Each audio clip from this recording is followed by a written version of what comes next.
I found the document by accident while cleaning out Dad's home office, just a single sheet of paper, really. But seeing Aunt Zuriel's signature next to that astronomical sum made my blood run cold. $2 million gone, funneled away into some trust fund I had never even heard of. I am Eleanor, by the way, and this is how I discovered my family's darkest secret. It all started with a wedding invitation that would change everything.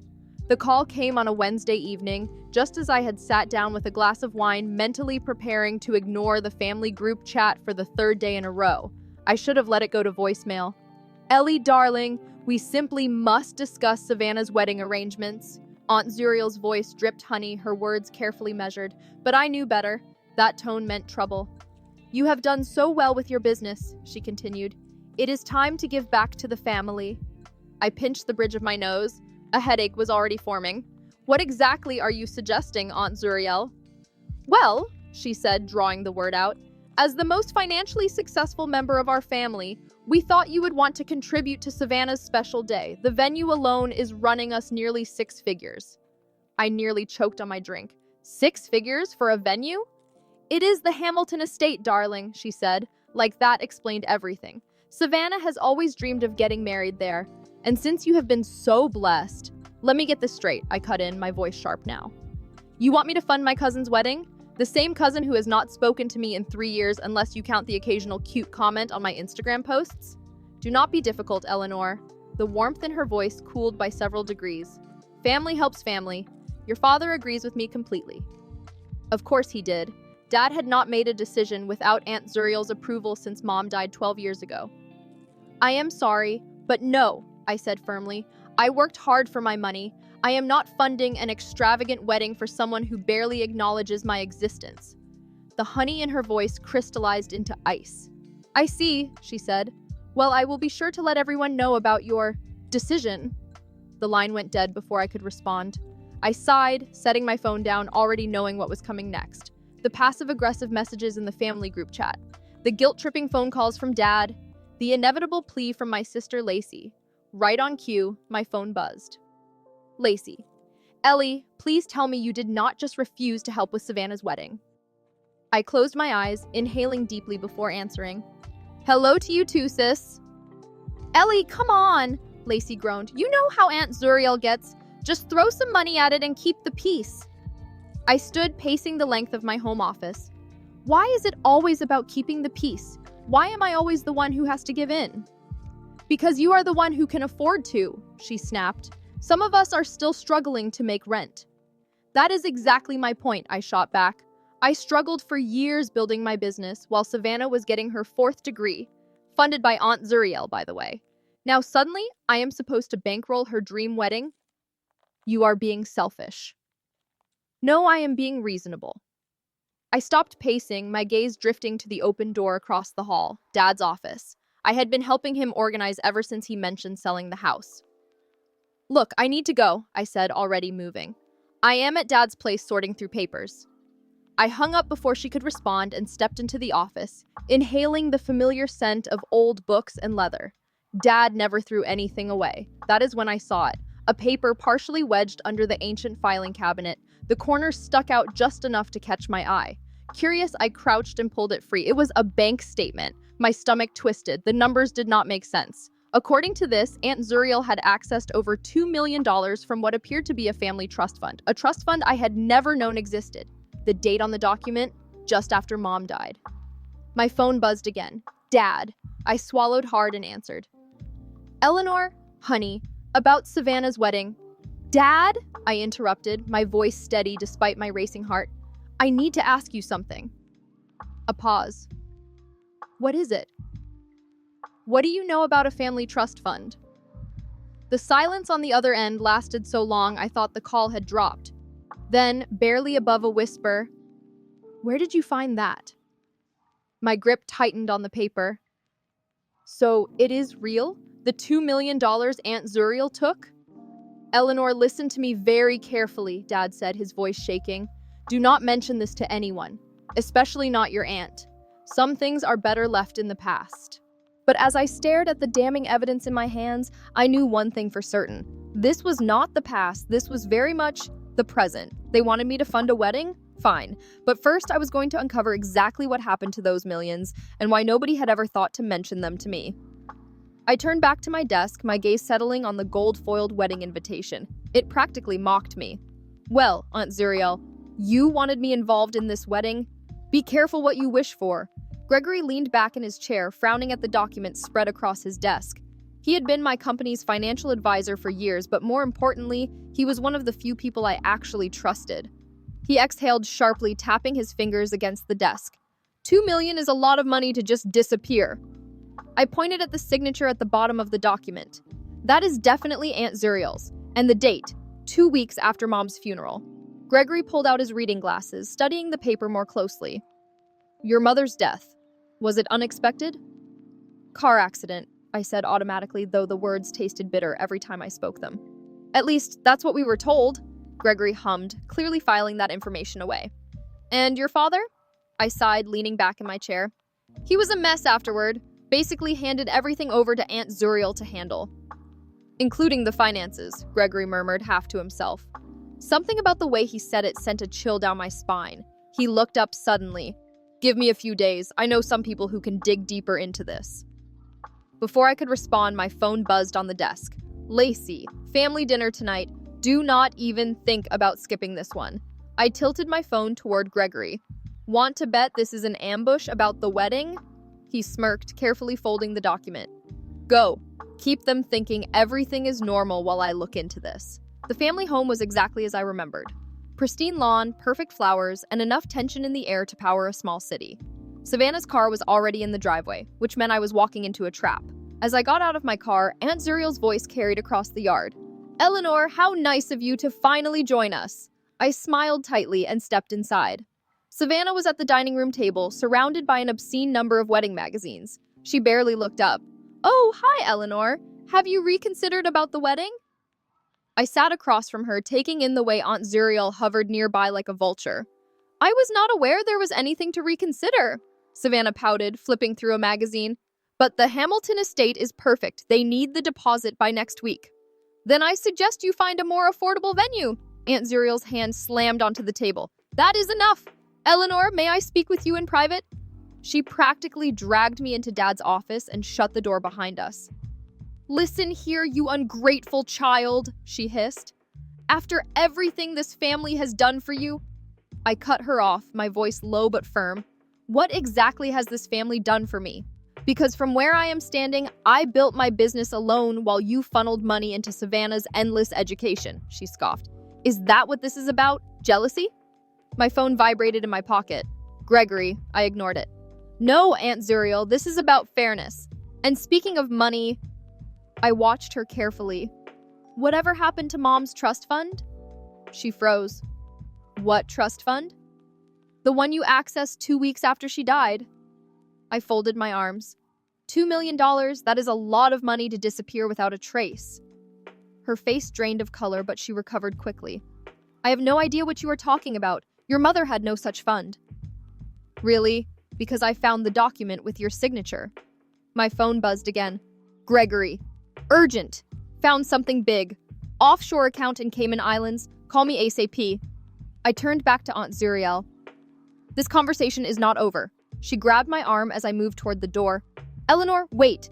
Perhaps we can discuss this. Come to an arrangement. I narrowed my eyes. An arrangement? About the wedding, she said smoothly. Maybe if you helped with the venue, we could ensure certain old documents remain private. I stared at her, disgusted. Are you trying to blackmail me into paying for the wedding? I am trying to protect this family, she snapped. Some things are better left in the past. Dad's exact words. What the hell were they so desperate to hide? Eleanor? Lacey's voice drifted in from the dining room. Where did you go? Aunt Zuriel straightened her blouse, regaining her composure. We will finish this later, she said smoothly. Then, as if it were an afterthought. And Eleanor? Remember, family loyalty goes both ways. I waited until she left before calling Gregory. Eleanor, he answered immediately. You are not going to believe this. I gripped the phone tighter. Tell me, that money? It was not just transferred once. There have been regular deposits to an offshore account for the past 12 years. The most recent one was last month. A cold dread settled in my stomach. How much? Total? He exhaled. Close to 5 million by now. And here is the kicker. The account name is Montgomery Holdings. Montgomery. Aunt Zuriel's married name. I swallowed hard. There is more, is there not? Oh yeah, Gregory said grimly. I found some old insurance documents, your mother's accident. I closed my eyes. Gregory, just say it. He hesitated for half a second too long. Your mother's life insurance payout was never processed because there was a claim dispute. A claim dispute. I barely registered the sound of Savannah's voice calling my name from the dining room. I barely noticed the way my fingers shook around my phone. Eleanor? Gregory's voice softened. I think you need to sit down. But I was already moving, straight toward Aunt Zuriel. Eleanor, there was a 7-figure life insurance policy, paid out to Zuriel Montgomery as trustee. The room tilted. My stomach clenched. Years of struggling, clawing my way up from nothing, building a business from the ground while Aunt Zuriel sat on millions, our family's millions. Eleanor, Gregory's voice softened. What do you want to do? Savannah's entitled whining, Dad's silence, Aunt Zuriel's veiled threats. I exhaled slowly. Keep digging, I want everything. The family pressure ramped up immediately. The calls, the texts dripping with guilt, the unexpected visits. Savannah even showed up in person, eyes glassy with fake tears. But it was Lacey at my door at midnight that finally cracked the cycle. I need a drink, she announced, brushing past me, her purse clutched in a death grip. Mascara smudged, her whole body wound tight like a spring ready to snap. I poured 2 glasses of wine, set one in front of her. What happened? Let me guess. Aunt Zuriel? Lacey took a long sip before answering. She came by today, asking questions about you, about what you've been saying to me. I stiffened. What kind of questions? About Mom and money. She set her glass down too hard, wine sloshing onto the table. Then Lacey's jaw tensed. She offered to help with my rent if I kept an eye on you. A slow, simmering rage burned in my gut. And? I told her to shove it. Lacey's voice wavered. Then her expression crumpled. Ellie, there's something else. Something I should have told you years ago. I sat beside her, my pulse pounding in my ears. What? She stared down at her lap, voice small. Remember when I tried to start my photography business after college? I went to Aunt Zuriel for a loan. She agreed, but she made me sign these papers. I didn't really read them. I was desperate. My hands curled into fists. What papers, Lacey? Her throat bobbed as she swallowed. I think they were about Mom's estate, some kind of waiver of rights. She wiped her eyes.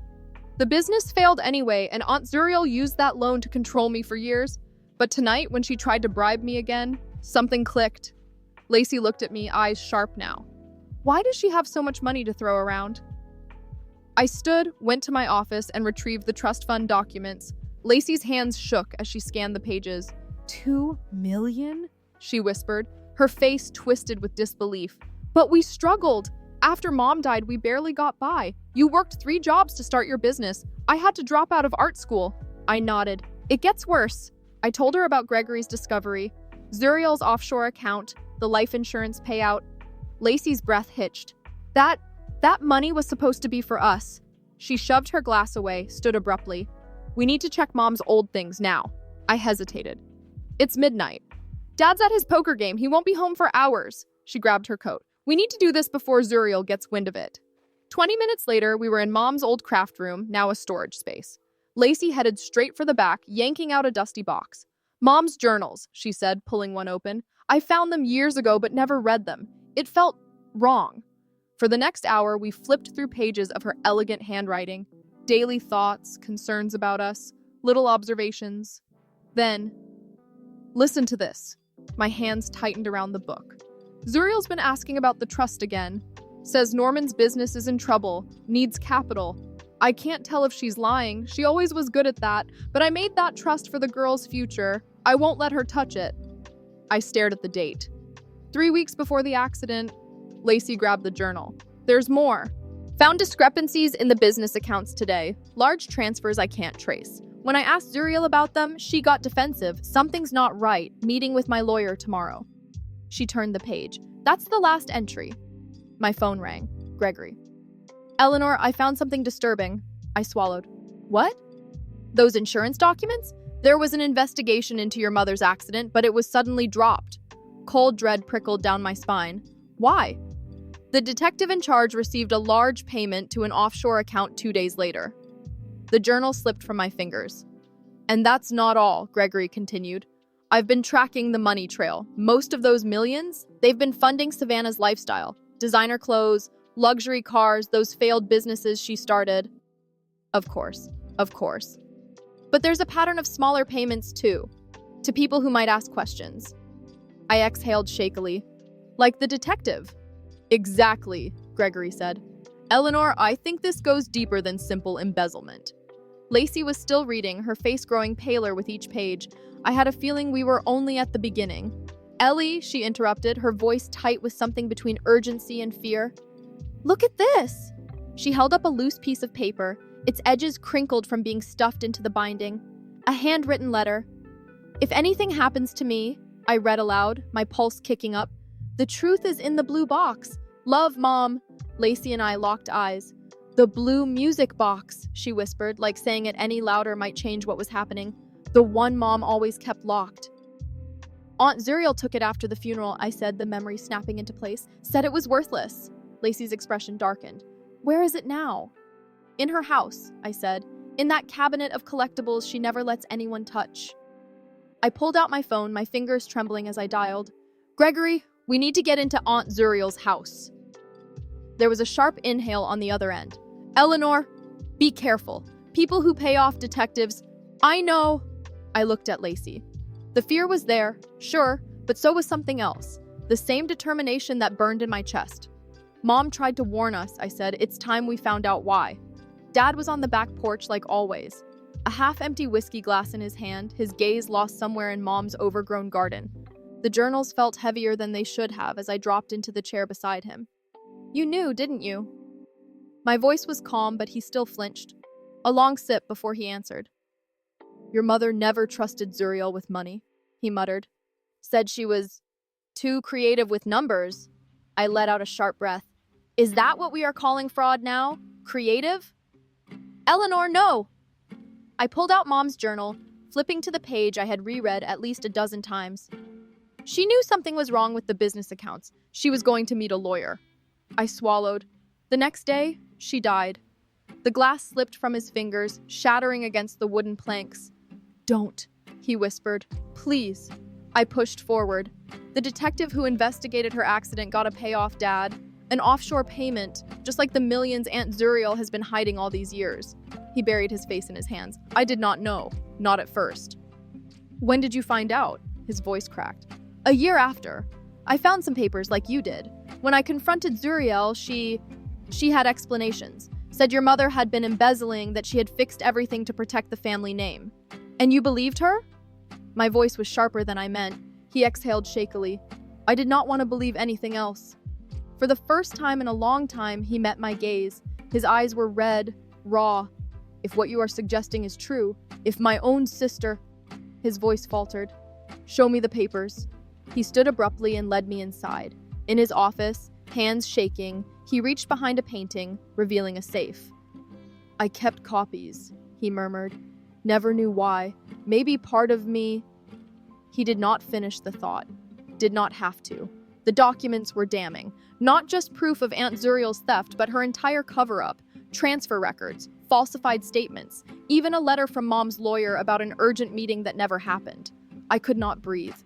All these years, I said, barely a whisper.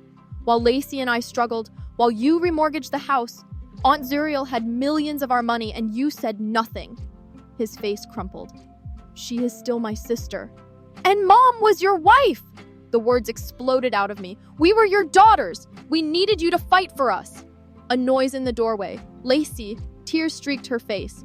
Is it true? She asked Dad. Did you know about the money? He could not meet her eyes. Lacey, honey! My phone buzzed, a text from Gregory. Urgent! Just found email correspondence between Zuriel and the mechanic who worked on your mom's car the week before the accident. Call me now! My blood ran cold. Before I could even process it, another message popped up. Unknown number, stop digging. Some questions should not be answered. I turned my phone so Dad could see. The color drained from his face. The mechanic, he whispered. I remember. Your mother complained about the brakes feeling strange. Zuriel recommended her personal mechanic. Lacey let out a choked sound. Are you saying Aunt Zuriel might have... I cut in. We need that blue music box. The one Mom mentioned in her letter, Lacey finished, her voice barely above a whisper. Dad stood up suddenly. I have a key to Zuriel's house for emergencies. Dad! No, Lacey protested. She is at her bridge club every Thursday afternoon, he said, moving toward his desk. For years, I kept quiet, let her control everything. But if my sister had anything to do with your mother's... He pulled out a key ring. His hands were steadier now. It is time I chose my daughters. My phone buzzed again. Gregory, do not respond to any threats. I am documenting everything. But Eleanor, be careful. These people play for keeps. I looked at Dad. He was still holding the key like it might burn him. At Lacey, wiping her tears but standing straighter. At Mom's journal, full of the warnings she had tried to leave us. Tomorrow was Thursday. We go in, I said. Find the box. Get out. No one needs to know. And then what? Lacey asked, her voice low but sharp. I didn't answer right away. My mind was already racing ahead, past this moment, past the next 24 hours, to Savannah's wedding, now just weeks away. To Aunt Zuriel's smug face as she issued orders like she owned the whole damn family. To 12 years of scraping by while she lived off the money that should have been ours. Then we get justice, I said, meeting Lacey's eyes. For Mom. For all of us. Dad didn't speak at first. He just nodded slowly, then placed the key in my hand, his grip firm. Your mother would be proud of you both, he said. She always said the truth finds its way to the light. Like water, Lacey whispered, quoting Mom's favorite saying. It always finds a crack to flow through. Tomorrow, we wouldn't just find cracks. We'd blow the whole dam wide open. Thursday. The key trembled in my hand as we stood at Aunt Zuriel's back door. We had watched her luxury sedan pull away for Bridge Club right on schedule. 15 minutes, Gregory reminded us over the speakerphone. He'd insisted on staying connected. Any longer, and we risk her coming back early. I swallowed hard and turned the key. The lock clicked open. Lacey grabbed my arm. Wait, security system. Dad stepped forward, already moving. He punched in the code without hesitation. She never changes it, he murmured. Our mother's birthday. The irony was suffocating. We slipped inside. The house was exactly what I expected. Expensive, immaculate, and cold. No warmth, no signs of real life, just curated wealth. And the display cabinet, a shrine of delicate collectibles in the center of the formal living room. There, Lacey said, pointing. Top shelf, far right. Mom's blue music box, sitting exactly where she remembered. Dust gathered on its surface, ignored and unimportant among crystal figurines and porcelain treasures. We reached for the cabinet. Locked. Now what? Lacey whispered. I pulled out the ring of keys Dad had given me. She keeps everything, he'd said. Never throws away a single key. The third key fit. 10 minutes, Gregory warned. I reached in and lifted the music box. Heavier than I remembered. No key in sight. Here, Dad said, pulling out his wallet. He slid a small key from behind his credit cards. Your mother gave me this, told me to keep it safe. My hands shook as I fit the key into the lock. A quiet click. The lid lifted, releasing the familiar melody of Mom's lullaby. Inside, beneath a stack of old photos, lay a sealed envelope. For my daughters was written on it in Mom's handwriting. I pulled it out, heart hammering. A USB drive. 7 minutes! Gregory's voice came through. You need to... He cut off abruptly. The sound of a car door slammed outside. Lacey sucked in a sharp breath. She's back! Bridge Club must have canceled. Dad didn't hesitate. He grabbed the USB and the envelope, shoving them into his pocket. Put the box back exactly as it was. I slid the music box into place, shut the cabinet, wiped my prints. The front door lock clicked. Hello? Aunt Zuriel's voice rang out. Footsteps. Dad pushed us toward the kitchen. Go, now. Dad, I'll handle her. We didn't have time to argue. We bolted for the back door, slipping out just as Aunt Zuriel stepped into the living room. Norman? Her voice was sharp with suspicion. What are you doing here? We ran. We didn't stop until we reached my car, parked 2 blocks away. Gregory was still on the line. Eleanor, what happened? I leaned against the car, chest heaving. We got it. But Dad, Lacey gasped. He stayed behind. Smart move, Gregory said, calm as ever. He can explain his presence. You two couldn't. My phone vibrated with a text. Dad, all clear. Told her I was dropping off wedding RSVPs, meeting you at your place. 20 minutes later. We huddled around my dining room table. The USB drive contained exactly what we feared. And worse. Financial records, emails, a video file. Mom's face filled the screen. My darling girls, she began, her voice soft but steady. If you are watching this, something has happened to me. Lacey let out a small, broken sound. I have discovered serious financial irregularities in the family business, Mom continued. Your Aunt Zuriel has been embezzling funds for years, offshore accounts, falsified documentation. I am meeting with lawyers tomorrow, but I am afraid. A pause, a deep breath. Strange things have been happening. My car has been acting strange. I have received threats. If anything happens to me, take this evidence to the authorities. Protect yourselves, and know that I love you both so much. The video ended. Lacey wiped her face, but the tears kept coming. Dad looked like he had aged 10 years in the span of minutes. There's more, Gregory murmured. He was scanning the financial records. His face darkened as he scrolled through the files. These show systematic theft going back decades. Then he stopped. But this is the smoking gun. He pointed to a series of transfers. Mom's bank account, money wired to a mechanic, then to a detective, all leading back to Zuriel's offshore account. Dad's face was pale. She killed her, he whispered. My own sister murdered my wife. My phone buzzed again, a text. Aunt Zuriel, we need to talk now about what you took from my house. Another message lit up my phone screen. Don't do anything rash, Eleanor. Think about the family, about Savannah's wedding, about your father's reputation. I ignored the tightness in my chest, the creeping sensation of rage curling at the edges of my thoughts. She knows, Lacey muttered. Good, I said, my voice steady. That surprised them. I wasn't sure why. Let her wonder. Let her stew in that high-backed chair in her overpriced home, wondering what we found, what we knew. What's our next move? Gregory asked, his arms crossed. I took a deep breath, exhaling slowly as if that would ease the weight of years pressing down on me. Mom's video, the proof we needed, the silent struggle she endured. Aunt Zuriel's smug little games, the way she smiled at us at the funeral, crocodile tears barely concealing her triumph. 2 weeks, I said, my voice sharper than I intended. Savannah's wedding is in 2 weeks. Everyone will be there. Family, friends, business associates, the perfect audience. A heavy pause settled between us. Eleanor. Dad's voice came low and wary, like he already knew where this was going. If you're thinking what I think you're thinking... I turned to him, my fingers tightening around my phone. She used our mother's funeral to steal our inheritance. My voice was cold, final. It seems fitting to use her daughter's wedding to expose the truth. A vibration against my palm. My phone buzzed again. I looked down. Aunt Zuriel, last chance Eleanor, name your price. I tilted my screen so they could all see. Then, without hesitation, I typed my reply. You're right, Aunt Zuriel. Family helps family. See you at the wedding. You're really going through with this? Gregory's voice was low as he adjusted the strap of my dress at the rehearsal dinner. We'd decided to come as a couple just to keep suspicions low, but the way he looked at me, lingering, hesitant, suggested this wasn't entirely an act for him. Watch Aunt Zuriel, I whispered. She hasn't taken her eyes off us all night. Sure enough, my dear aunt sat at the head table, feigning interest in the wedding planner's rambling, while her eyes flickered toward me every few minutes, just subtle enough to seem accidental. 2 weeks of silence had done its job. She was on edge. A voice cut through the hum of the party. Eleanor!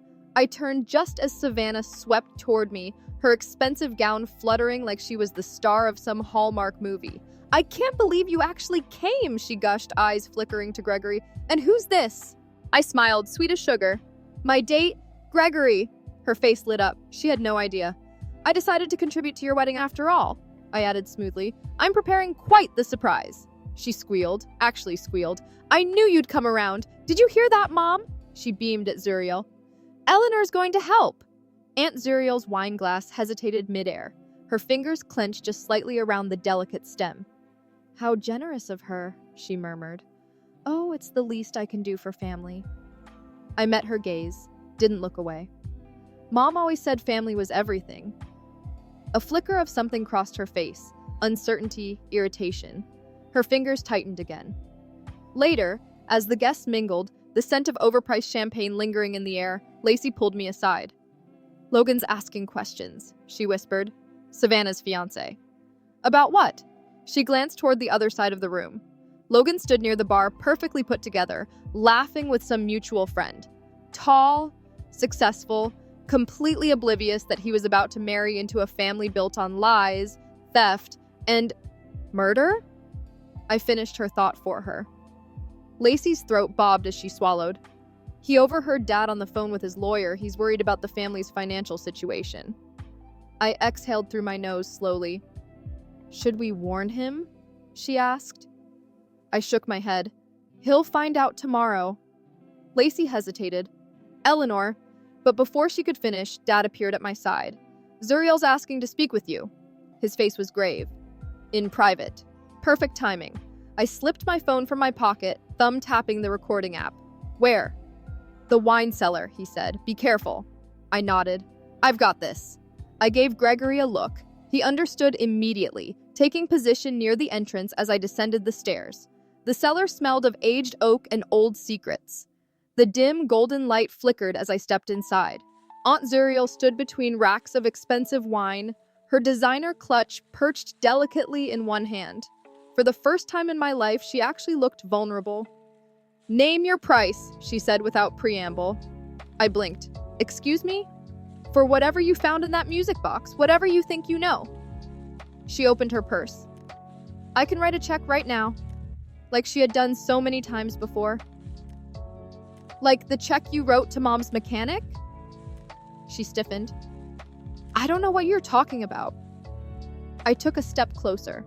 "Or the detective." I tilted my head. "How much does it cost to cover up a murder these days?" Her laugh was breathy, hollow. "Murder? Eleanor, your mother's death was an accident." "Was it?" I said coolly. "Because we have proof. Payments to the mechanic who tampered with her brakes, proof of millions stolen from her accounts, proof of your offshore holdings." Another step forward. "We even have Mom's video testimony." The color drained from her face. "You're bluffing," I arched a brow. "Want to bet Savannah's perfect wedding on that?" Her expression twisted. "You wouldn't dare." Her voice, sharp, cold, but there was something else beneath it now. Panic. "Think about what this would do to the family," she hissed. "To your father, to Savannah's big day." "Like you thought about us?" My voice was steady, but my heart pounded. "While we struggled, while Lacey dropped out of school, while Dad had to remortgage the house to keep us afloat, you lived off Mom's money, money meant for us." Her lips pressed into a thin line. "I deserved that money," she snapped. The words exploded from her, raw, ugly. I stared. She clenched her fists. "I built that business with your father while your mother played artist and homemaker." Then she started asking questions, threatening to expose everything. My thumb pressed firmly against my phone, ensuring the recording app was still running. Zuriel's careful mask cracked. "She would have ruined everything," she hissed. "The business, our reputation, Savannah's future." Her voice lowered. "I couldn't let that happen." A pause. I tilted my head. "So you had her killed?" A flicker of something. She flinched, but she didn't deny it. My grip on my phone tightened. "I protected this family," she whispered.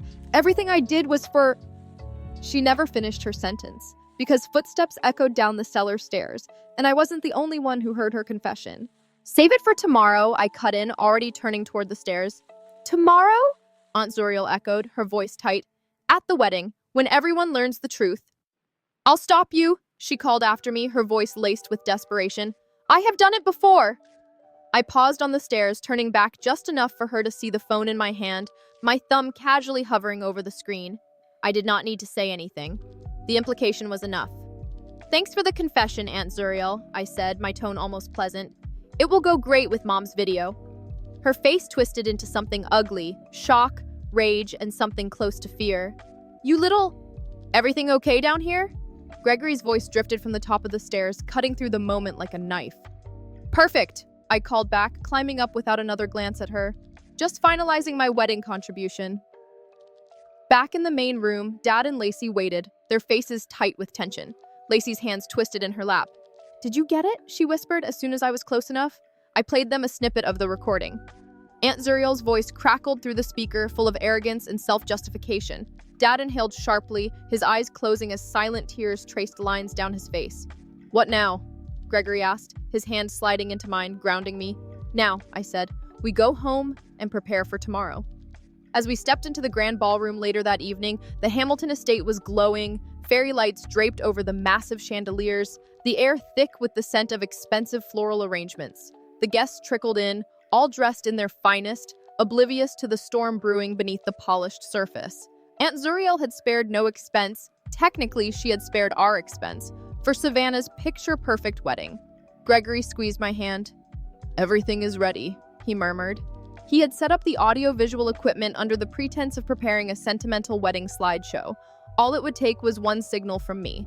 Across the room, Aunt Zuriel flitted from table to table, making last-minute adjustments. She had been avoiding my eyes all day, but I caught the occasional flicker of nervous glances toward the massive projection screen. She knew. She just did not know how bad it would be.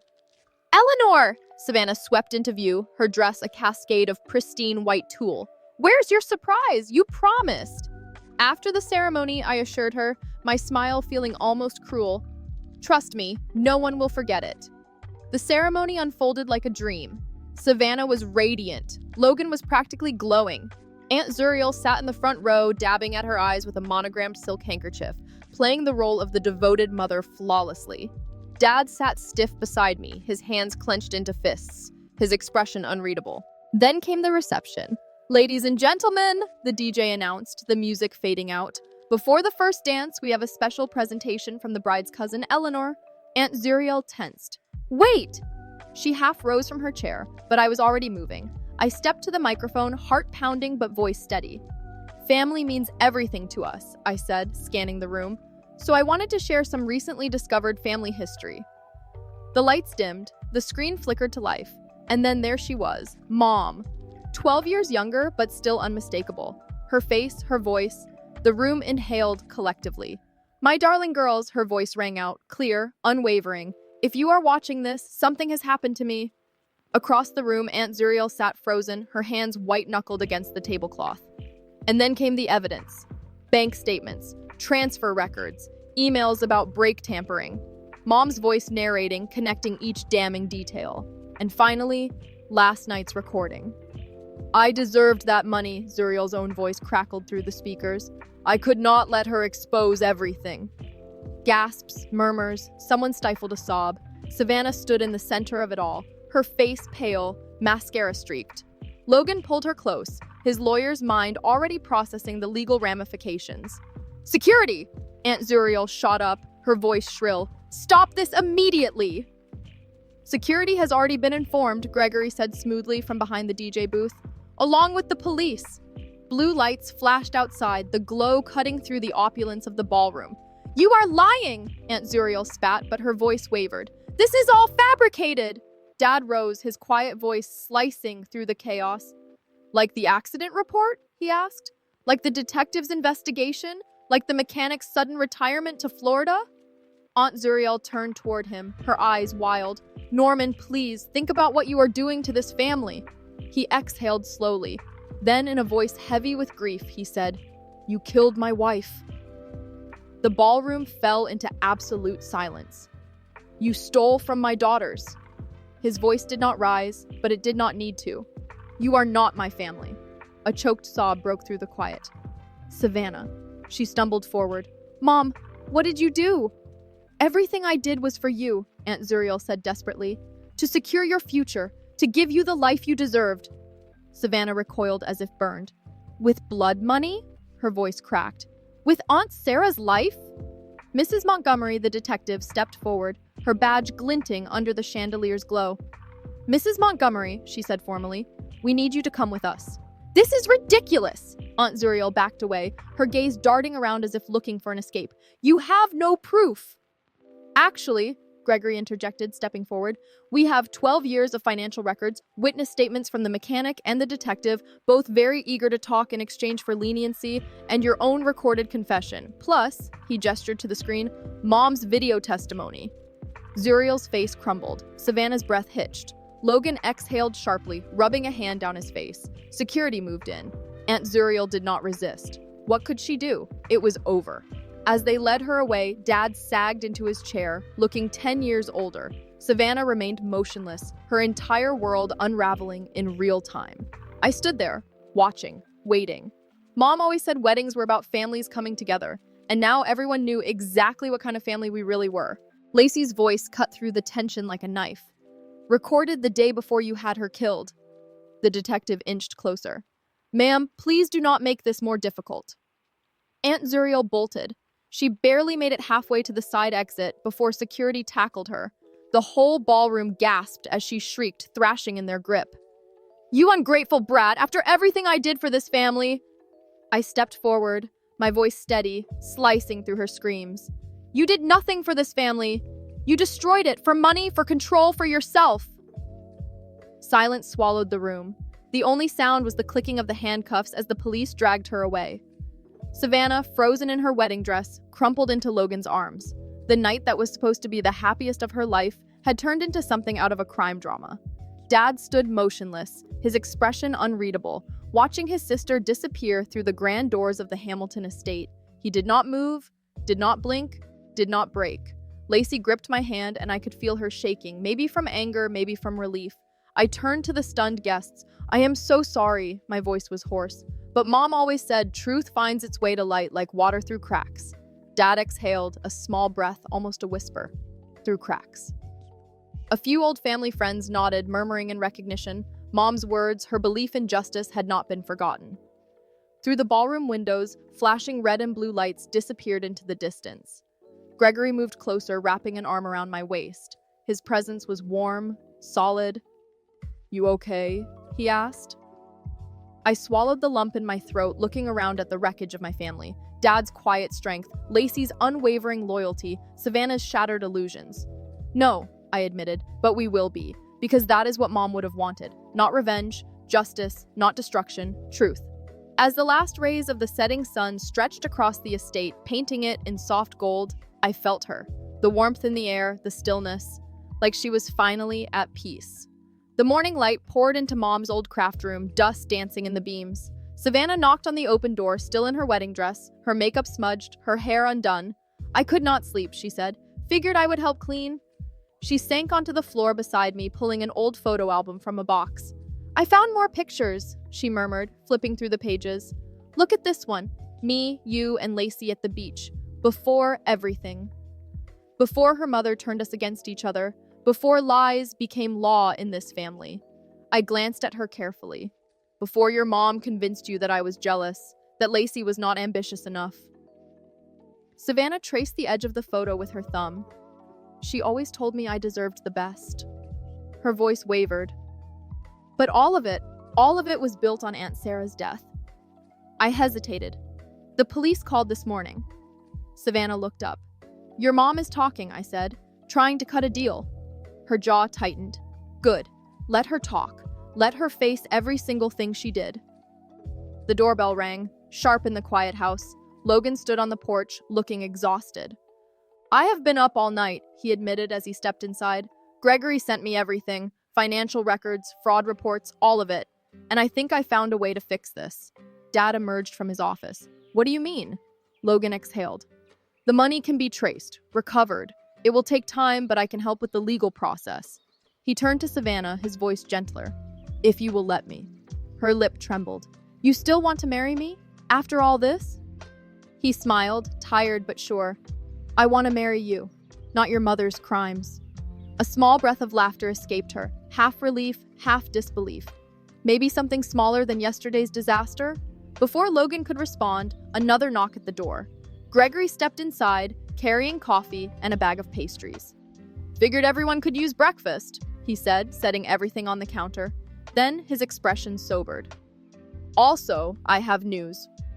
We gathered in the kitchen as he spread out a pile of documents. The offshore accounts are frozen, he said. The insurance company is reopening the investigation into Sarah's death. And then he pulled out a letter. The board of the family business wants to reinstate Norman as CEO.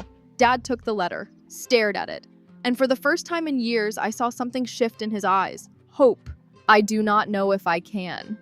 You can, Lacey said from the doorway. Her voice was steady, like she had already decided for me. In her hands was a familiar blue box, the one I remembered from childhood. Look what I found in Mom's things! I had not seen that music box in years. When Lacey flipped it open, the melody of an old lullaby filled the room, soft but insistent. Inside, nestled among the delicate mechanics, was something we had somehow missed the first time. A second envelope, aged at the edges, marked for Norman in Mom's familiar handwriting. Dad stared at it for a long moment, his fingers hovering before he finally picked it up. His hands trembled as he opened it, the paper rustling like dry leaves in the quiet. We held our breath as he began to read. My dearest Norman, if you are reading this, stay strong. The business was your dream before Zuriel twisted it. Do not let her take that from you too. Lead with honesty, like you always wanted to. Dad exhaled sharply. I could see it in his eyes, the weight of years spent believing he had lost everything, including his integrity. She knew, I whispered, the realization hitting me like a gut punch. She knew you were never part of Aunt Zuriel's schemes. The room was silent, except for the music box, still playing its lullaby. Gregory broke the spell. The board meeting is next week. I will help prepare the financial recovery plan. We all will, Logan added, his voice firm. As a family. Savannah wiped at her eyes, sniffled. Can we use Mom's stolen money to help people? Set up a foundation in Aunt Sarah's name? Gregory gave a small smile. Already working on it. Eleanor had the same idea. Before any of us could respond, the doorbell rang. We all turned. No one moved at first. Finally, I pushed up from my chair, my heartbeat loud in my ears. It was the detective. Thought you would want to know, he said, stepping inside. Zuriel has given us everything. The mechanic, the cover-up, the bribes, all of it. She is going away for a long time. And the money? I asked. Recovery process starts today, he said. You will need good lawyers. Got that covered? Logan and Gregory said at the same time. The detective nodded, left without further ceremony, and just like that, the storm that had loomed over us for years started to clear. We moved outside to Mom's garden, coffee in hand, the air crisp with the scent of jasmine and fresh earth. The wind chimes she had loved caught the morning light, tinkling a soft, bright melody. I keep thinking about karma, Lacey said, her gaze distant. How everything Aunt Zuriel did to control us just led to this moment, to us being stronger together. Mom would have loved that, I said, tracing the rim of my coffee cup. The truth setting us free. Gregory leaned forward, smirking slightly. Speaking of truth, remember our first fake date at the rehearsal dinner? He met my eyes. I would like to make it real. Maybe start with coffee.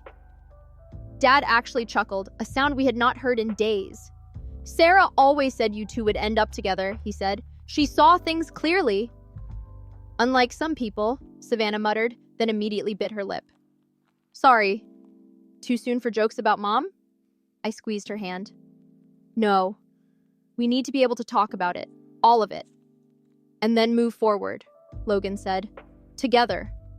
Dad stood, looking at the flowers that surrounded us. Sarah loved this place, he murmured. She always said every flower had its season. He reached out, touching a rose that had just started to bloom. Maybe it is our season now, to bloom again. Without the poison of secrets, Lacey added. Or the weight of stolen money, Savannah said. Or the fear of speaking truth, I finished. Gregory lifted his coffee cup. To Sarah, who taught us that family is not about control or money. To Mom, we echoed. The wind chimes sang in harmony, as if agreeing. Somewhere I like to think Mom was smiling. Her garden would bloom again, not with lies or stolen wealth, but with truth, with love. And this time we would be the ones to tend it.